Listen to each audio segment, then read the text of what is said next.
have you ever had moments of like stagnation or like what if I did this instead, or fear, like face fear or doubt? The way I live life right now, it's like nothing even matters, man. Like Lauryn Hill, you dig?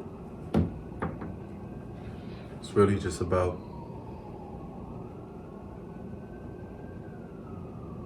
right now and the next day, and really just like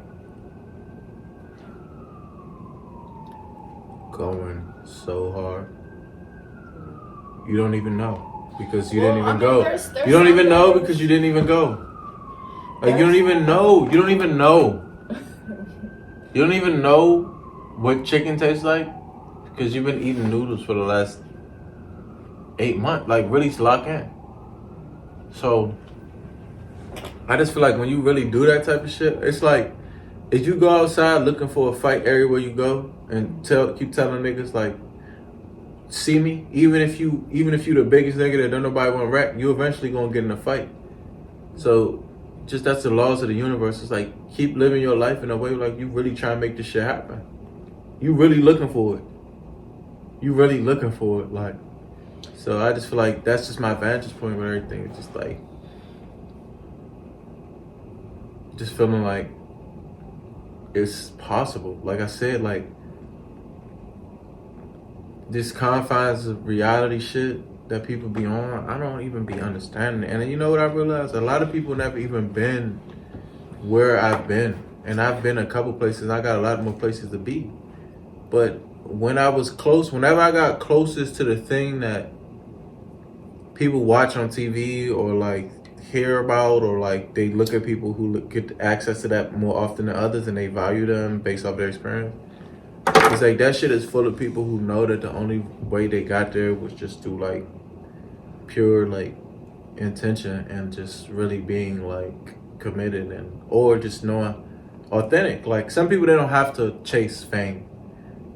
It's like they're just so talented that like. Where does that come from for you? Like, where do you pull that from? What? Like your resilience, your trust in, like the decisions that in your past. Like I'm asking that to like for a little bit of context for like any viewers who are like, they're they're teetering, they're deciding like, am I gonna be an artist? How am I gonna commit myself? Like it's scary. Like, I could make it, I could not make it. Some days I'm depressed, some days I don't feel like it. Like, how do you push through that? Like, I feel like those artists, I feel like all artists are gonna go through like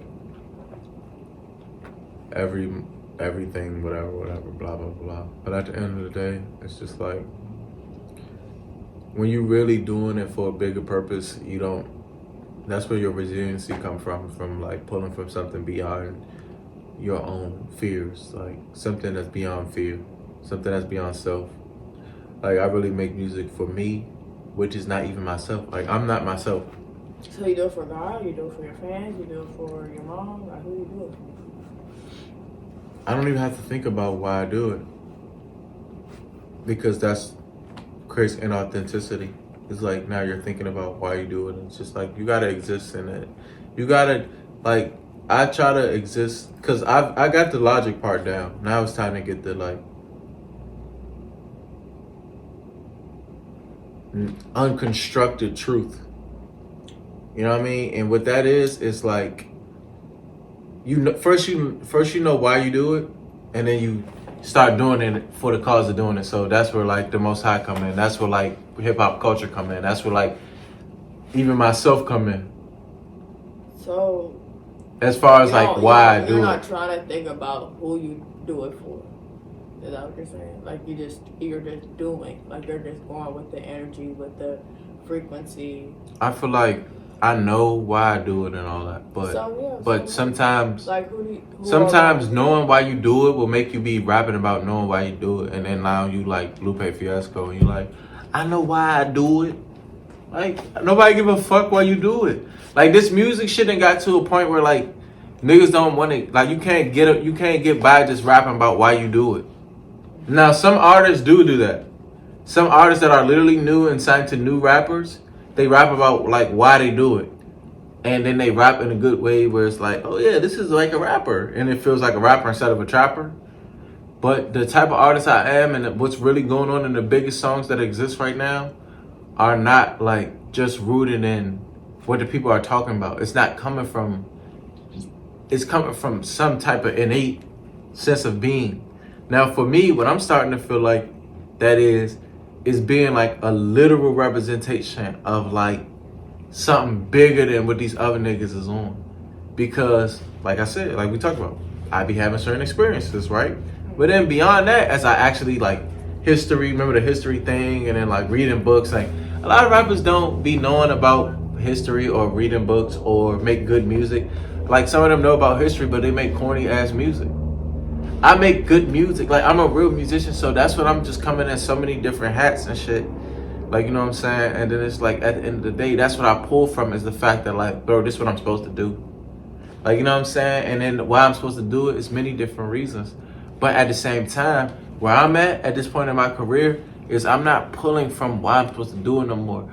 I'm more so, it's about me feeling unobligated to a way to do it.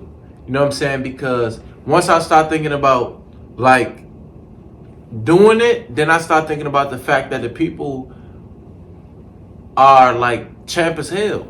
And like they don't want to fucking like support real shit and all that. So it's not even about all that. Because, and I'm not talking about the like City Girls fans and the Glorilla fans. I'm talking about a lot of these niggas out here who got opinions on what music should be and shouldn't be, but then they make a top 10 list with a bunch of niggas who they've been listening to for the last 20 years. And it's a lot of shit. It's no middle ground with this whole industry amongst black men and rap and music and consciousness. And then when a nigga like Boosie want to say some shit about something, niggas reacting and saying that's a negative, but they don't have a bunch of young niggas that's saying real shit.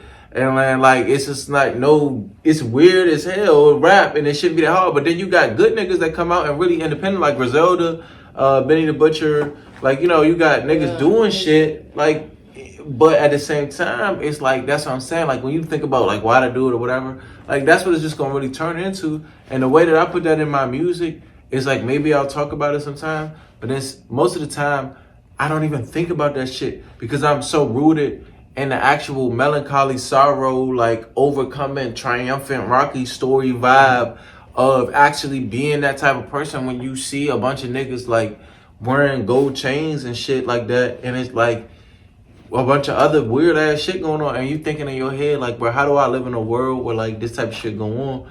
And it's like, I'm not mad at niggas for wearing chains and shit like that, because these niggas are wearing chains and doing what they know. But then a bunch of niggas who don't got no chains, who like don't even wear this type of shit, like they gassing this shit. I mean, it's just like, I don't know, this shit getting crazy, but it's like, it's a bunch of like non-intelligent motherfuckers. That's all they know.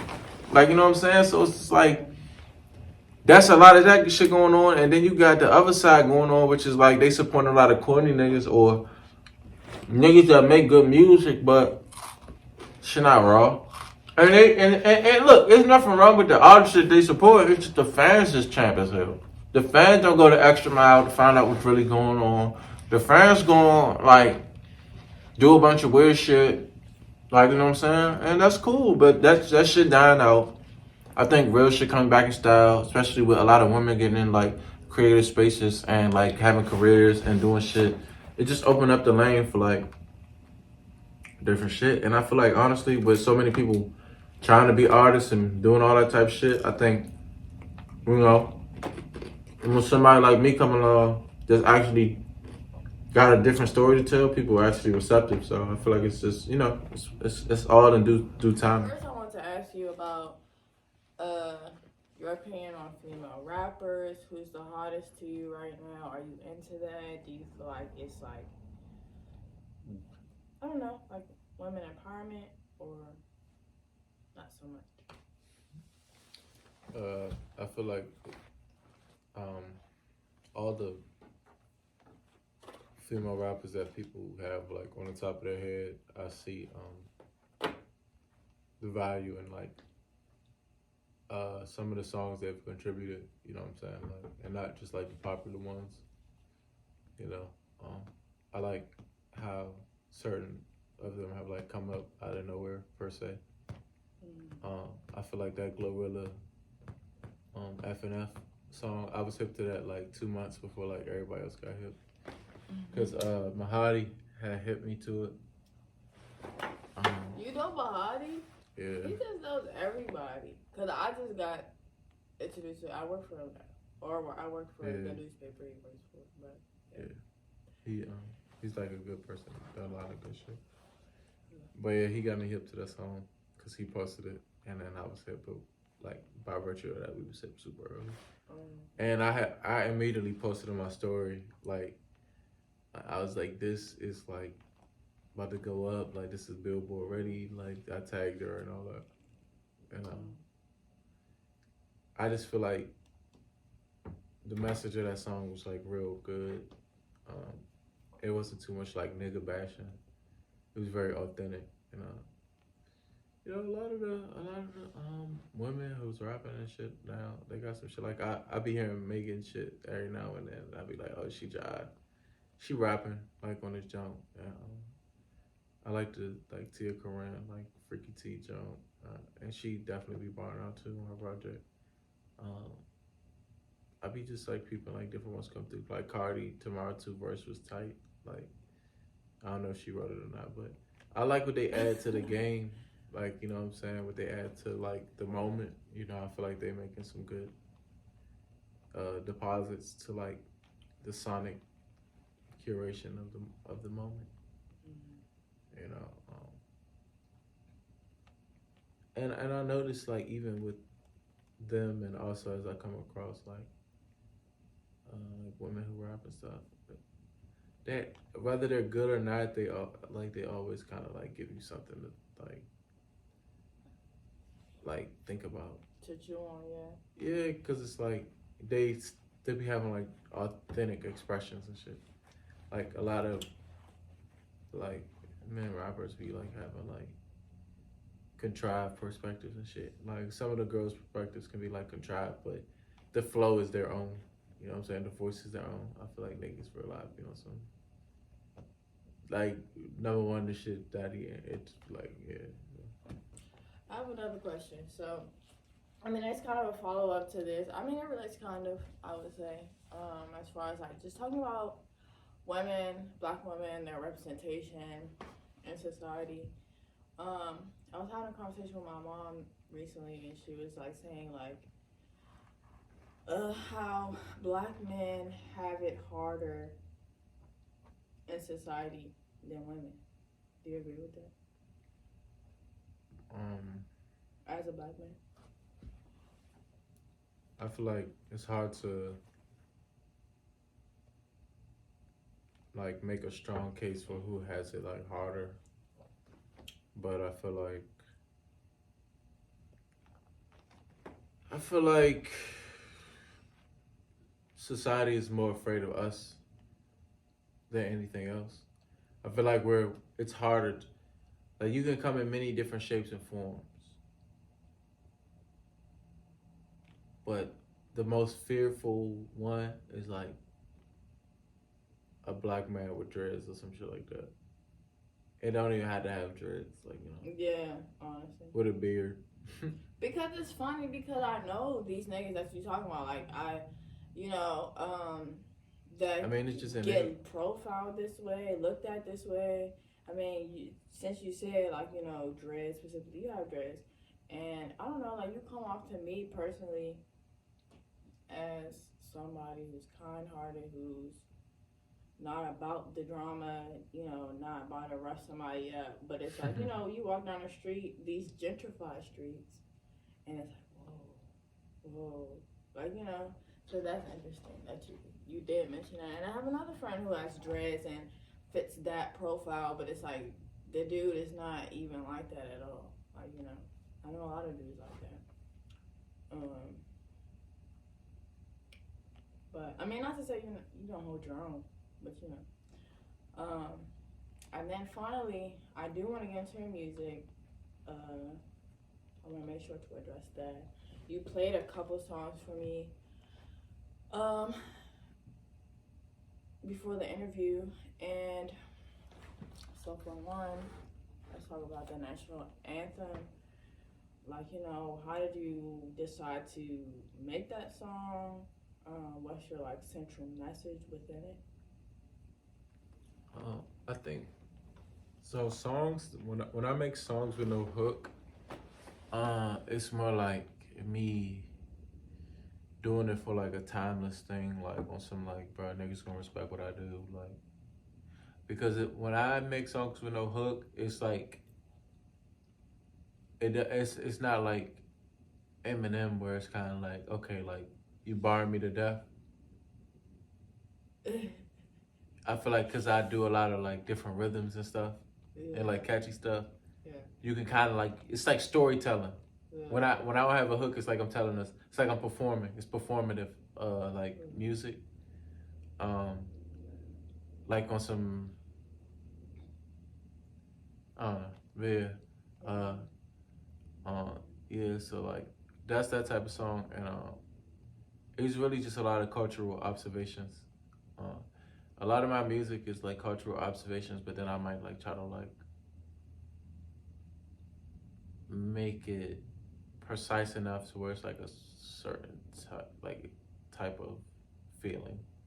Yeah. You know what I'm saying? There's this question that, cause first of all, I did want to mention that this interview has been like a long time coming. I don't know, like partly it was just like bullshitting, me being scared, and then also it was me just going through my own personal transitions, and then he was going through his own probably personal transitions, and yeah, finally made it. But I have you know written questions that I wrote, I feel like months to almost a year ago. So one of the questions that I had was this "Can I Live" lyric that you decided to add in one of your performances. It was like a live performance. I either saw on YouTube or your page or something. It might have been at like a festival or something. But I remember it also being talked about, used by Jay-Z. So was that like a form of you paying homage to him? Like, are you a Jay-Z fan? I think when I heard that beat, so that sample is from Isaac Hayes' "Walk On By," and then Jay-Z looped that jump. And then I took the loop from the beginning of the Jay-Z song. So on the Jay-Z version, it actually dropped and it'd be like, "Ba da, can I live da da." But I like just looped one part of it to where it's like the same part over and over again, and I basically just crushed it. And I did that because growing up, that's a song that people kind of like pointed me to in terms of like, oh, this is some like real rap shit. But, aside from them like pointing you towards it, do you feel like that was like something, like was he like a prevalent artist to you or inspiration? Yeah, I feel like when I first heard real rap, I was like 13 years old, and I listened to Tribe Called Quest, Midnight Marauders. I listened to, and this was like at the recommendation of like a 16-year-old who was like really, really good at rapping and was like on a trajectory to like make it and stuff. It's like listen to Midnight Marauders, listen to Illmatic, listen to Reasonable Doubt, and Ready to Die. And I listened to those 4 albums within a span of like 2 weeks, and honestly, that shit changed my life. Like hearing it, and like each one was super good. Like Jay-Z Jones was super good, Midnight Marauders was like good. Like they was great. Each one was like living up to like something that I didn't even expect. But it's like movies and stuff, like how you got like Wild Wild West is good, Independence Day is good, Men in Black is good. They all standalone pieces on different genres. But when I listened to Illmatic, it was like out of everybody, I'm like, bro, the rap style that he was doing, like how fast he was rapping and the thoughts he was sharing and shit, That shit was crazy. And as I've like grown since then, Biggie's I think Ready to Die is probably, yeah. So Jay is definitely somebody I respect his pen. And when I was writing that, what he did to that sample inspired me, and I wanted to be better than him, and I feel like I did. Like, oh yeah, I want to get into that too. Your name, like the best rapper alive, like what makes you? I don't know, like how did you come up with that? Like, you know. Well, best rapper in DC just came from like networking with people, and I used to tell them like MartyHeemCherry or MartyHeem, and then I was like, it would be better if I just told them something that they can remember. And I was like, yeah, a title is easier to remember than a name. So it's like the vet, or the doctor, or the police, or the fireman, or the plumber. Like, you don't say like their names. So it's like it could have been the rapper. Like, oh yeah, following at the rapper. Just type in the rapper that I met last night at the club. Maybe you'll find me right there. So it could have been that, it could have been anything. So because like how when we started out, and I was just saying, like, I'm just so like my family been in DC for 5 generations. So it's like if something happened where they say, okay, you can't even live in DC unless your family been here for 5 generations or more, a lot of people would disappear, but I would still be here. And I feel like based off of that experience, that's just what came to my mind when I had to start. And I was like, oh yeah, the best rapper in DC. So I like put in a domain. But I don't feel like that's for no reason. I feel like, man, like I represent something like huge. And the more that I lean into that, is like the more that I feel like it'll happen. Like I've been received pretty well with that as the like duration of me having that like name and stuff and branding around that. It's definitely like it's a genius idea, you know what I'm saying? But that's just one reflection of the genius of my connectivity with like the source that we all pull from to actually manifest ideas. Because you know, a great person don't just have one great thing that they do. Like Benjamin Banneker, Frederick Douglass, they had many different talents and skills that they was good at, or like shit that, like when a person great, like, so, all right, I got this Instagram name. That's just a reflection of my ability to think outside of the box. So, in the right timing too, so it's still there. Okay, so I got that, right? Then I also make music, and I also create art, and I also have the ability to sense what to do at the right time. So that Instagram name, my ability to have that, is just a representation of my ability to sense what to do at the right time, which comes into freestyling, which comes into creating art, and which comes into like being a leader. And it's pretty much all the same thing. So yeah. What was I going to say? I forgot. Oh, I did say the best rapper alive. I feel like instead of the best rapper in DC. Excuse me for that. I also want to ask you about MartyHeemCherry. Like, where did that come from? Well, first it started off as like Marty McFly when I was like 13, and then it was a lot of like McFlies, like not long when I like social media came out. I'm like all this McFly shit, like, cause I had seen Back to the Future, and I fuck with that movie heavy at the time as a 12-year-old, as a 13-year-old, like cinema, like to that degree, and writing, and I'm into writing and screenplay and all that type of stuff too. But like just experiencing that type of level of that type of content, I was like, okay, yeah, McFly, I fuck with that. So Marty McFly, 13, right? So I'm like, but then social media come around, I see all this like McFly shit, and I'm just like, all right, I'm changing the shit. So then that's when niggas was like saying Heem, and I'm like, oh, yeah, Heem. So it's like MartyHeem. And then by the time I'm in high school, like I just something to say, oh, like type in these 2 words, see what they mean, like Marty, and then I learned about the word martyr. And I was like, yeah, somebody that's like you know what I'm saying, like fight for what they believe in type shit. And then I look up word Heem, and then that shit came up to like you know, like like Elohim, like this, like, which is like angels and stuff like that. And I was like, oh, that's tight. Like, so it's like MartyHeem, it's like fight for the right thing. Like, you know what I'm saying? MartyHeem, like MartyHeem, like Marty the Heem.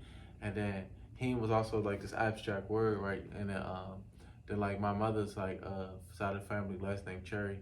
So I put the cherry on it, and it's like MartyHeemCherry. But the cherry is like the end of the flame, like, you know what I'm saying, like the cherry on the J or something like that. So it's like MartyHeemCherry, just like keep it lit, like cherry, like, you know what I'm saying. So that's just like the full fit, and it's like 15 letters, and like my real name, 15 letters too. So I just feel like it's just like some divine like manifestation, full completion of like this alternative thing that's like a more moniker for me to go under than my own name, so that like my name is like sacred, but then there's this other name that represents like me in a more like colorful fashion. I feel like, I don't know, like that's one of the most interesting explanations for like why you've named yourself these things. Like, you know, sometimes people are like, oh, somebody named me that. Like, oh, somebody else. Like, you know, and then like just like the fact that it's like just two separate things at the same time. One thing for me, it would sometimes it's like hard to find you like on SoundCloud sometimes, but I don't know, as far as like I feel like social media and stuff, I feel like it works, and I feel like just like how you broke it down, I feel like it gave like a pretty good explanation about like, you know, the type of artist that you are, what you're trying to go for, and like just like just a representation of you, like yourself, even like separate from you being an artist. Yeah, it's like tribal. It's like it all came to me, like, because like I'm really a samurai with music. Like I'm really like good at this shit. Like I really feel like I can make big songs and stuff. Like I can write for singers. I can rap about things and make it palatable. I can rap I can rap about nothing and like girls' asses and like sexual shit, which is also a talent because it's just expressing something. Like, but some people can't do that. Some people can only battle. I could battle too. And if I sat there for real and really had to prepare for a battle, I'm like really about to battle somebody. Like I could put my bars together, you know what I'm saying? So I'm just really gifted with music, and it's just like when it comes to those names and how that came across, that just comes from the journeys of like from being a 8-year-old person feeling like, yo, I'm gonna dedicate my life to this, to being a 13-year-old person that's like, damn, I ain't make it yet, to being a 13-year-old person that get the opportunity to go to LA like at 13 and like go to these different like record labels and shit, and it's like it didn't I wasn't necessarily supposed to be on that trip, but it worked out to like, okay, now I get to be a part of this because this person, like, you know what I mean? And like, so mind you, I said 8 to 13 to like Adult Swim, like at 25, and like, you know what I mean? Like, and I feel like we haven't covered your songs enough. We did talk about the national anthem, but I feel like we need to cover the DC Rap Killers Club for one. Can you get into like, you know, where you got the idea for the title of the song? Well, DC Rap Killers Club is kind of like this new lifestyle thing that I'm branding like a series of mixtapes under, and maybe some merch. It basically comes from like walking around the city, all these rats and shit.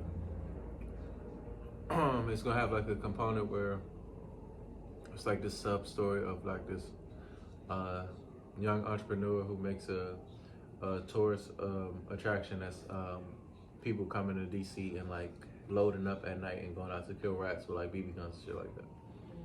And this is just like the soundtrack to it, basically. And the music on it is really me barring out with another artist, like Space King, 6 Man. And we just kind of balance each other out. Is this like a new like acquaintance, or you guys known each other for a long time? No, I known her for a minute, but I never did a collab tape with nobody. Me and Napa got like some shit in the cut, and like me and Wi-Fi probably do some shit too. But there's some shit I've been working on for like the last year with my man and Wi-Fi. like Wi-Fi God. Wait. I know that nigga. He practiced my shit. Yeah. You said you had like that's gonna be an EP or that's gonna be an album with him, or you just have like it's gonna be just like a feature. So just kind of like curated. That's kind of how it is with my other mans too. It's like even the songs that'll be just me on it, he kind of helped me like find the beat and like steer me in the right curative direction. And then I take that and then I like make it my own shit. You know what I'm saying? And then some of the songs me and him is like on it together. So it'll probably be similar to that too. Cause like I can make all different types of music, but you know sometimes when you like just lock in, the energy just different. So as far as like Nappy Nappa and Wi-Fi God, like how did you get to know them? Like you met them at an event? Did you guys grow up together? We all known each other for probably like 10 years and shit because we all really from DC. The way that I'm like 5 generations is like how like they both got family deep in the shit. Like and like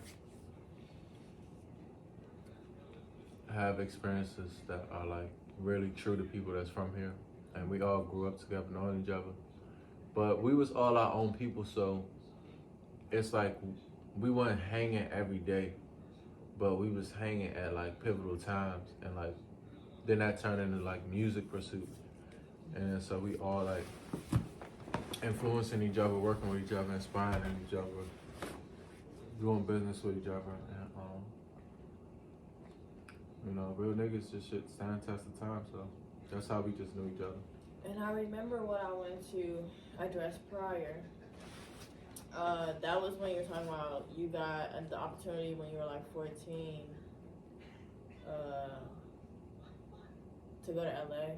And then it was another time. What was the second thing that you said? Oh yeah, Adult Swim. Yeah, so 13 years old, I was in this rec program. And then some of the older people who was like graduating high school and all that, and really talented, they like put them on a plane. Probably about 8 people all together, probably 3 artists, a couple older people that was probably like in their 20s, like 25, 24, to 26, and like some older people that was probably like 50 and shit. And they all went down to LA. And I got a chance to go because I was like the young prodigy and shit. Went up to Gerard Street right when I was like 12, 13, when I was 13, and I couldn't get no summer jobs, but I was just up there and like I was talented. Like, so people peeped that, and I like made a name for myself. And this one girl, she was like super good at singing. She sing on like cruise ships and shit now. But she couldn't go for some reason, and she basically probably recommended me. She was like, he could go. Or they knew, like, because I was cool and shit. Like, they see me coming up on some, like, this young nigga different. Because this is, like, people who actually take themselves serious and, like, been in the industry and shit like that. So they was like, oh, yeah, he can go. Like, so I ended up going. And then we're down there. Got to see little offices and shit like that. And the LA shit. That was good, and you know, it's got me a sense that like I almost made it type shit. And then Adult Swim, I got a chance to be on there because Napa had like a feature on this show called Blood Feast, where we basically had an hour on that jump. So me and him did a lot of different songs, and he did a like whole set, and like it was like me, him. EU was on there. Send me that, by the way, if you can. And then also what's interesting, I know EU too. What's funny is we went to Friendly High School together. And then I saw him again years later. And then he was like, I don't know, doing the artist shit. And I was like, whoa, like what the fuck? So that's interesting. You brought him up, you know him too. Yeah, I know EU since I was like younger. Him, my man Avion Andromeda, he introduced me to EU. And that's how me and EU met. And then when he transitioned, me and EU are more locked in. Me and EU got a tape too. Like, the way I see it is like, so we got a tape that we recorded when Chris transitioned, and then we just like finish it up, like, you know what I'm saying? You have a tape where you what? So when our man Avion, like, you know about Avion? No. So Avion was like EU best friend, and it was like Ku Klux Klan. That was my man's. He introduced me to EU. When he transitioned, me and EU became closer, and like we was cool. Transition? Did he pass? Yeah. You know what that means? Yeah. Oh, okay. That's all I was confused. Yeah. Oh, okay. Rest in peace. Yeah, but yeah. So yeah, that's basically what I'm saying. We just got some shit. Do you know Kilo too? Been around Kilo, kind of know her. Like we be saying what's up to each other and we cool. But I wouldn't say like I definitely know her through like acquaintances and like we as acquaintances, like we made acquaintances many times and we come up like kind of like together in the same kind of like scene, like rub shoulders a lot and like talk and communicate. But I can't necessarily say like I know her like I say like I know like EU and Apple Wi-Fi, like those niggas that I be like, you know what I'm saying, really talking to and shit like that. Okay. So you did talk about Adult Swim. I want to get into Marlo's Furniture and then also into like the mixtape that song is gonna be. That's a mixtape too, right? The other the Blue Jay, the 263, the Blue Jay. So yeah, get into that. Like, what's your inspiration behind it? So with the Marlo's jump, can I put this on your plate? Are you done with it? Yeah, I'm sure. Marlo's, it's like a jazzy vibe to the song, and that when I heard that beat, it just made me think about like Marlo's Furniture, being in there with my parents and then like looking at furniture and shit like that. And that was kind of like my first exposure to like elevator music and like jazz. So I named it that, and then on that song, I just talk a lot about like some coming of age shit, like born in the now. It's like I'm supposed to see the world go through change. Shed tears at the thought of my loved ones passing away, cause I act like they ain't exist on the road to this fame. So dedicated, it's like I sold my soul to my dreams. Like, and then I just talk about my own journey. It's a good job where I take a step back and like really talk about myself in like a professional type of way, where it's not just like, I remember when I was on the floor. Yeah. Like, it's more like poetic, like born in the now. It's like I'm supposed to see the world go through change, shed tears at the thought of my loved ones passing away. Like, you know what I'm saying? Like, people can relate to that. And I feel like if you really listening, I say that.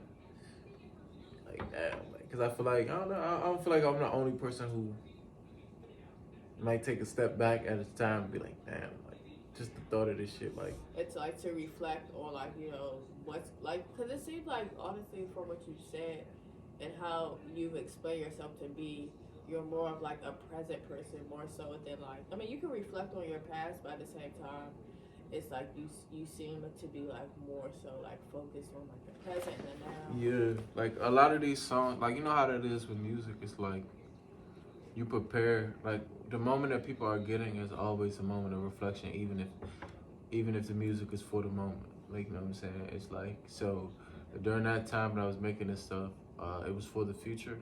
That's why I literally got a song that's like, I live in the future. But it's on the same project, but you know, so I make it like for this moment that it's coming out in, but it's reflective space, and it was, but I've like transitioned because I did all that reflecting. now I'm just really on some like trust nobody, no one. I'm a Scorpio, like type shit. Why are you in a place of trust nobody? You got like backstabbed or like? Nah, it's just more so like not. It's not seriously like that's somebody else's lyric. Okay. But it's like I've been listening to a lot of like boom bap head ass rap, like, cause I liked how they was like showing a lot of vulnerability through like wanting to be perceived as like I can rap and that type shit. Yeah. So, but it's less like don't trust nobody and more like, bro, like not even moving in a way where you not reliant on other people. Yeah. You know what I'm saying? Because it's like, bro, it's like you just purpose driven. So when you become purpose driven, it's like it's not like you don't trust nobody. It's more like you don't need to trust nobody. Yeah, like It's from one. I feel like. Are you saying, from what I'm understanding, you're saying like from understanding you and where you're at and where you're trying to be, like what you're focusing on more so than what everybody else has going on. Like you're in your own lane. Yeah, it's like I'm just like really chasing a bag, and I'm really just trying to be strong for other people. Are you chasing a bag? Like it's like trying to be strong for others. So it's like you manage your own weaknesses and you try to make yourself, sometimes you be wise. You use wisdom as the strength. So it's like you're not arguing about some shit that you could argue about because you're not caught up in the moment. Like you got the Hawks eye view. Like I've been seeing a lot of like Hawks and shit. Like the first day of the year, I seen a Hawk and that shit was like so crazy. Yeah, like it on was this like, NBC. Like wow, and it wasn't like, so it's two different types. It's like you got the brown joint, they got like the tiger stripes on the wing, and then it's like the kind of like the hawk just like this big as shit. Like remember the Looney Tunes cartoon where it be like the little baby joint, and he be having all the like lip, and then his dad come and be like the big hawk and shit, like that joint. Cause I seen it up on the podium, and I was like, bro, that joint big as shit. And it wasn't no crow. I was gonna ask you. First, I was gonna ask you, what's your connection to birds? Because we were talking about birds earlier, or the bluebird more so. Yeah. And then I wonder, like, do you have any birds? Do you have any tattoos? That's my question. You not tatted? Nah, I don't got no tattoos. Cause back in 2011, I started down this like real conscious path where I just really was like, I'm gonna just only smoke weed and like be vegan and just like be super like, so that just kind of put me where I was living a certain way where I just didn't get tattoos and shit. I do like tattoos, but if I ain't have like I'm the type of person where it's like, man, like it's hard for me to just settle with like, I'm gonna just get this tattoo and it's permanent, like, you know what I'm saying? But if I didn't have that barrier, then I would have endless tattoos, like to the point, and there would be stupid shit just like SpongeBob and other shit, just shit that I I feel like that's where I'm at now, cause it's like, I started maybe in my early 20s getting tattoos, and I want some more, of course, cause you get addicted. But at the same time, my mom is like, she's not tatted at all, and we have like, she has her close cousins that they have tattoos and stuff, and she's like the different one, the black sheep, I guess, that chose not to get them, and she's like, well, it seeps into your skin and blah, blah, blah, definitely. So I guess I can see both sides, and I guess, I can see both sides. Yeah, like that's part of the reason, like, cause I'm on my plant-based to heavy, like alkaline, like. Yeah. I mean, like, I'm really into health and shit. I've been eating that way for like 10 years. So. Yeah. I mean, does it? It like. It's a mindset. Huh? It's a mindset. Yeah, it's a mindset, but at first it started as a motivation to like uplift my vibrational frequency. Yeah. Then it just became like normalized, and then it gets to the point now where it's like I prefer eating a salad on some days than like cook food, because if I don't eat nothing that's like alive, like if I don't eat nothing that got water in it, then that's just kind of like, did I even eat today? Like, you know what I'm saying? And it's funny because my girlfriend, she's a self-proclaimed gym rat, and she lost all this weight, And now she's kind of like peer pressuring me to go to the gym and eat right. And like we both struggle with eating right and stuff like that. And I feel like I'd be struggling with like having a mindset to like just dedicate myself to like, oh, I'm not eating this, oh, I'm not eating that. And yeah, I just wonder how you kind of like got to that point of like, hey, I'm not eating it. Well, I mean, it was all divine timing, because it's like, man, at the same time, so it's like, it's 2011, about to graduate high school. I'm growing up, get tired of eating the same shit your whole life, you know what I'm saying? Turkey chops, Alfredo, broccoli. Mom's only got but so many, like, maneuvers for you, you know what I'm saying, amidst her own life. And, like, just get tired of eating the same shit, and then I'm hanging out different places, eating at different tables. You know what I'm saying? Come across like my man Mosa, who now have this Marty Sons tea company. Y'all definitely look up my tea company, Marty Sons, MAATSUNZ. It's an alkaline sweet tea. Super healthy for y'all. So I started hanging out with him and shit, and he was plant based, and he was in like the Dr. Sabi and all that shit. So I'm sitting with him, smoking in his tree, like rapping in his, like at his house. You know what I'm saying? All around the same time, like 11th grade, 12th grade, about to graduate high school, just becoming a man for real. Learning a lot of shit, you know, world changing. Niggas saying different shit going on. I'm like, okay, look, like I'm about to catch this wave, like, you know what I'm saying, upgrade my frequency, go to plant-based eating, start to work on my like ability to like engage with the planet, like, you know what I'm saying, in terms of like be a superior man type shit, like, you know what I mean, like, because, you know, when you become knowledgeable, it's like the way our teeth is set up don't really reflect like people who eat animals and shit. Like, we can't just chew a zebra back off, like, you know what I'm saying, like, you know what I'm saying, shit like that. So we more made for like eating mushrooms and fruits and vegetables and stuff like that, like, you know. But I don't judge people for how they eat, but like, so, you know, I'm just learning. I'm like logical person, so I'm like, okay, well, that makes sense to me. And the food was good, and as the years went by, there became more options available, more restaurants, and so it wasn't a hard transition. And the initial motivation was that, as well as you know, like a lot of these companies, they making products is like not good for us. And it's just like, why would I drink simply orange when that shit is fake orange juice, when I can get a real cold pressed orange juice? And then you know the difference because you don't squeeze the orange yourself as a kid, and when you drink that shit don't taste like the orange juice you get from the store. And it don't taste like that because it's pasteurized. So when you really got self-love and you really have the same way I would want to wear like golf rank shoes or like a red pair of SB Jordans or whatever, the same way I want to consume top-notch foods that will add vitality to my body and allow me to like feel better and stuff. So it just makes sense, you know. Yeah. And the only thing I miss is fried chicken. That's it. Do you ever partake from time to time? Nah, like I'll eat a piece of cake that got eggs in it, or and I only started doing that like towards like my like 7th or 8th year being vegan. I was kind of like Thanksgiving, I'll eat the shit like with a pie, but I haven't eaten meat in all 10 years. Like literally, I had no chicken. Was it a hard transition as far as like I heard that like once you transition from like not eating meat to, you know, the diet that you have now?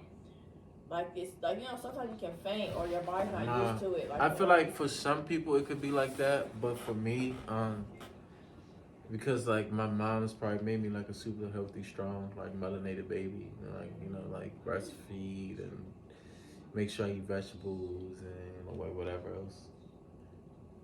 Yeah. Pretty healthy guy, so transitioning, and then I was eating right. You gotta eat the right stuff. People be eating like soy chicken and all this other shit. Like when you eat plant-based, you have to eat bigger. So that burger and fries gonna fill you up a different way because it break down different than that salad gonna break down. So when you eat your salad, you gotta put mushrooms in there. You gotta put avocado. You gotta like put a bunch of hemp seeds on there, like sprinkles on ice cream. You gotta put your chickpea. You gotta get a good dressing. Put your sun-dried tomato. Like, really make it, like, so you could eat it. Or put a lot of your kale or put whatever and eat that motherfucker. And take your time eating it. It take longer to eat. And then you burn more calories eating when you eat that type of stuff. So let it sit. And then you might eat something else later on. You just got to make sure you eating stuff that is going to actually feed your body. Because when people be going plant-based, they be eating a lot of, like, fake meat, and they be eating a lot of, like, fruit and shit like that. But not, they don't eat a lot. They eat a little bit. And it's like, bro, like they be saying studies like this all the time. Like, one apple today, the nutrients in it, it would take 4 apples today to make the nutrients of 1 apple back in the day.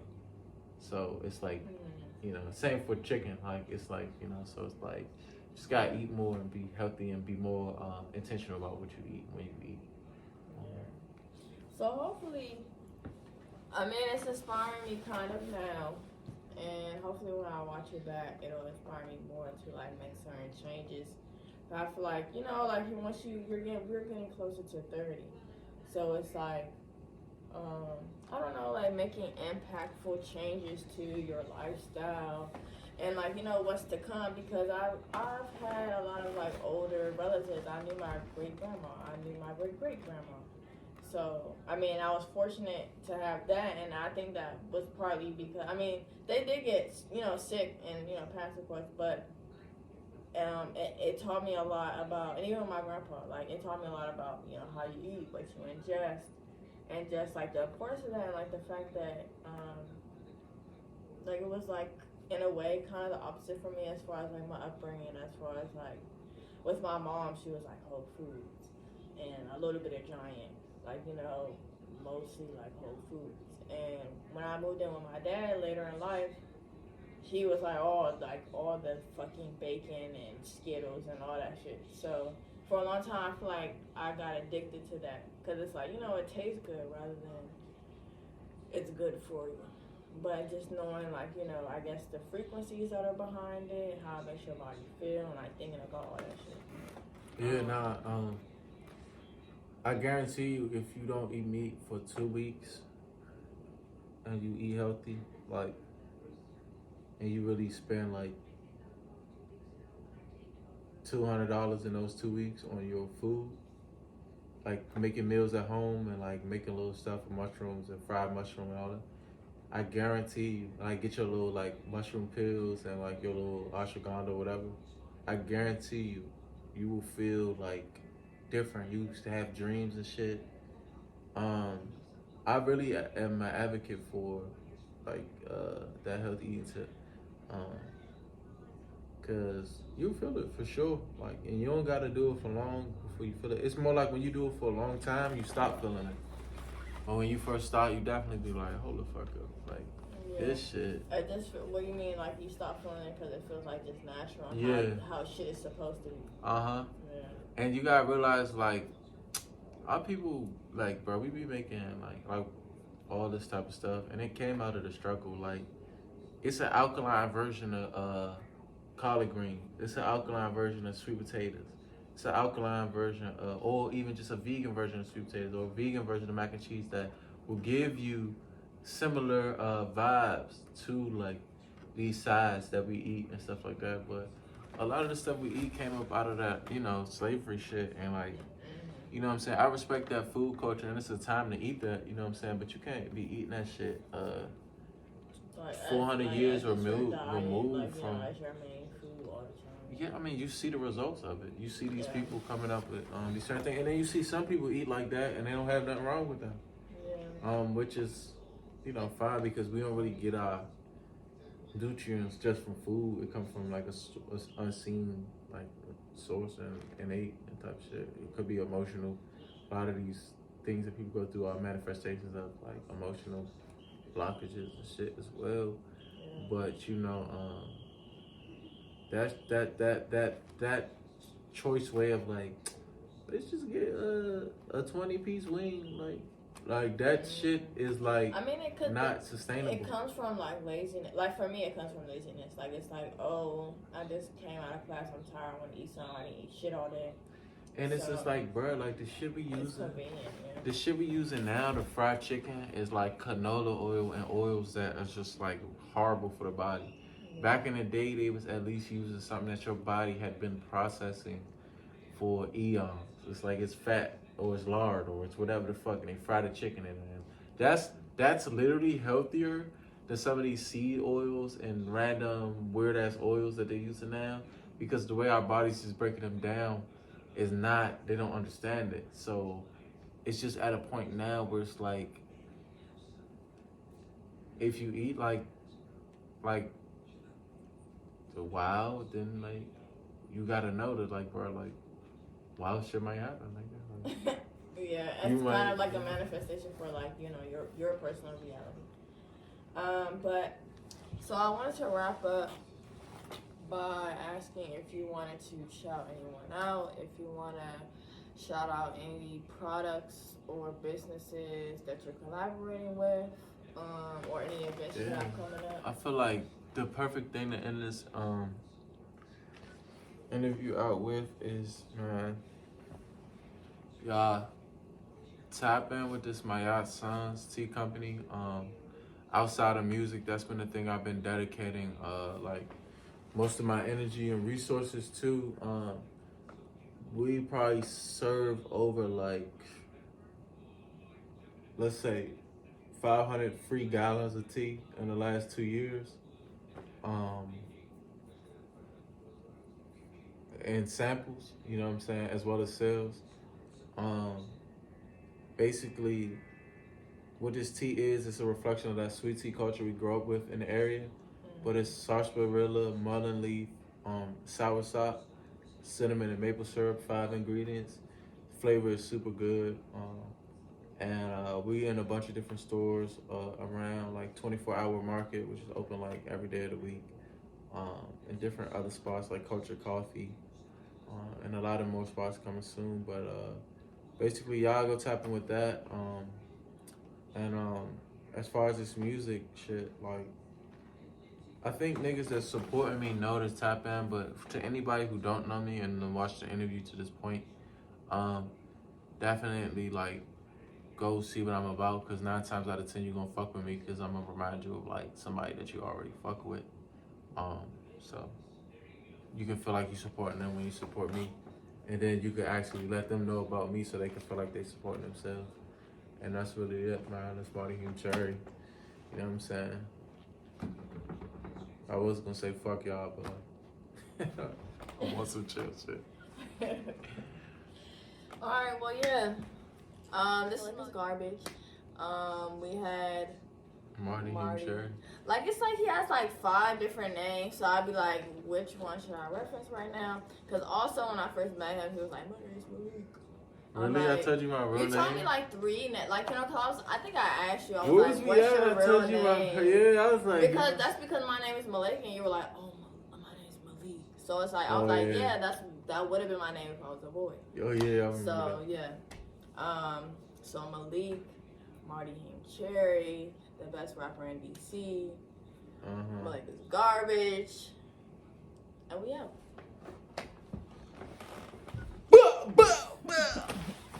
John Morant. You are watching a master at work. HTLV.